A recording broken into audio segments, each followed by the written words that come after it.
Hello and welcome again to Politics and Societies of Southeast Europe. This week we're talking about socialism and post-socialism.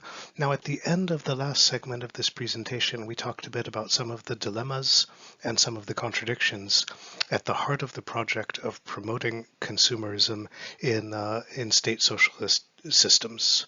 And I want to move a little bit more deeply into that question in this segment.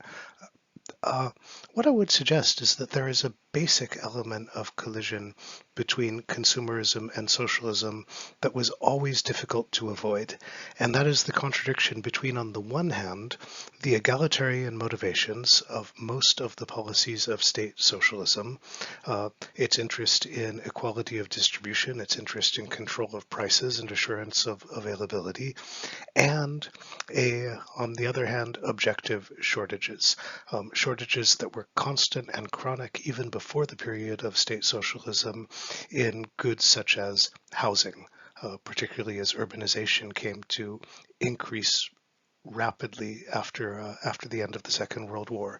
Now, it's possible to go into a lot of details when you're talking about particular markets, especially about how objects were built, how markets were supplied, how needs were created and met, and so on. What I want to do is to go a little bit larger here and talk about some issues that always remained unresolved in this period. So what are the main unresolved dilemmas of socialist consumerism? First, as we indicated at the end of the last presentation, there was the question of what needs take priority over what other needs, in particular, whether needs that are material and basic in character, like housing, take precedence over needs that are symbolic and related to pleasure, needs like fashion, style, popular culture, and so on. Second, throughout the period of state socialism, despite the official rhetoric of equality and seeking equality, material goods were distributed unequally. They were distributed unequally because there were different levels of prosperity in different parts of the states. They were distributed unequally because there were different levels of development and access in different parts of state, and they were distributed unequally because political connections and closeness to political power often determined the degree to which people could have access to the main indicators of prosperity, which was access to public goods, access to housing that is paid for by the public, for example. And third, there was always the problem of how to pay for large-scale initiatives such as housing. And there was a constant tension between the impulse that these ought to be provided by central or local governments and the impulse that individual companies, or in the end individual residents of housing, ought to pay for housing.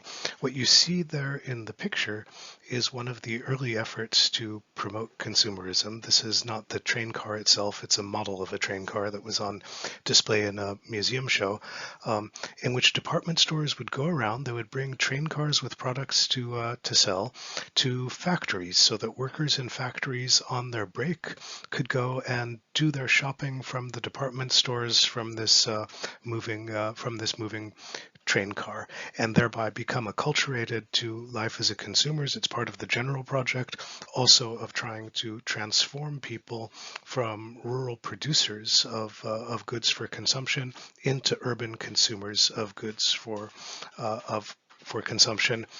It points to some of the consequences of the unequal distribution of goods under state socialist markets that were long-term, that were permanent, that were never resolved and never avoided.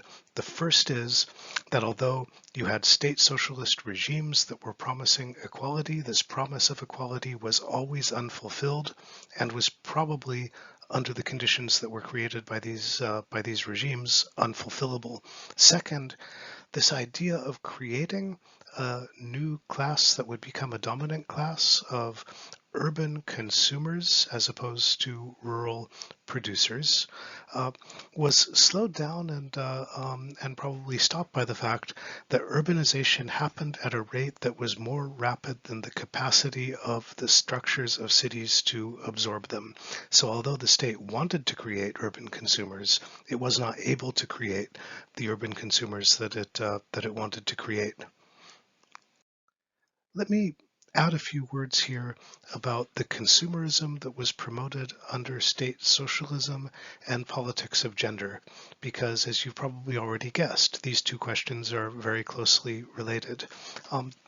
And one thing that we can probably suggest is that the promotion of urban consumers was part of and closely related to the part of the socialist rhetoric of equality that sought to produce equality between genders. That is, the general project of trying to redefine gender roles from a more traditional to a more modern form, as the state socialist regimes understood it. That is, to reconstruct women as modern socialist consumer citizens. And what was involved here then was a conflict between this progressive image that they would turn women into modern consumers on a level with modern consumers in the rest of the modern world, and a much less progressive reality in which there were inequalities in pay, inequalities in the distribution of household work, inequalities in employment, or so on. So the progressive image that was promoted of socialist states creating modern and equal women constantly came into conflict with the everyday life that was lived, which was less modern and less equal than the image that was promoted. Third, there are links between consumerism and nationalism. The achievement of luxury, the availability of popular culture, openness to different currents in popular culture came to function, especially in Yugoslavia during this period when it occupied this intermediate position between the Eastern and Western blocs in world politics, as signifiers of the success and prestige of the state. So consumption was done with the image of promoting pride. And finally, there is a point that we've raised earlier in talking about, in particular, Hungary and so-called goulash socialism, that consumerism became a source of legitimation for the state, a sign of success of the state, and a strategy of buying social peace in the state, in the sense that as long as people's material needs were met, as long as some symbolic needs were satisfied, then they would be less likely to concentrate on their political needs. This is a policy that was practiced unevenly, and it's short-lived. Here is the problem with buying social peace, is that once you start buying social peace, you have to continue buying it, because when the materials that make the social peace are possible are withdrawn, then the social peace breaks down. And this is what happened particularly in the 1980s, the last period of state socialist systems, when they entered their period of financial and economic crisis and of debt crisis that broke down this socialist system that was built up during the period of the 60s and the 70s.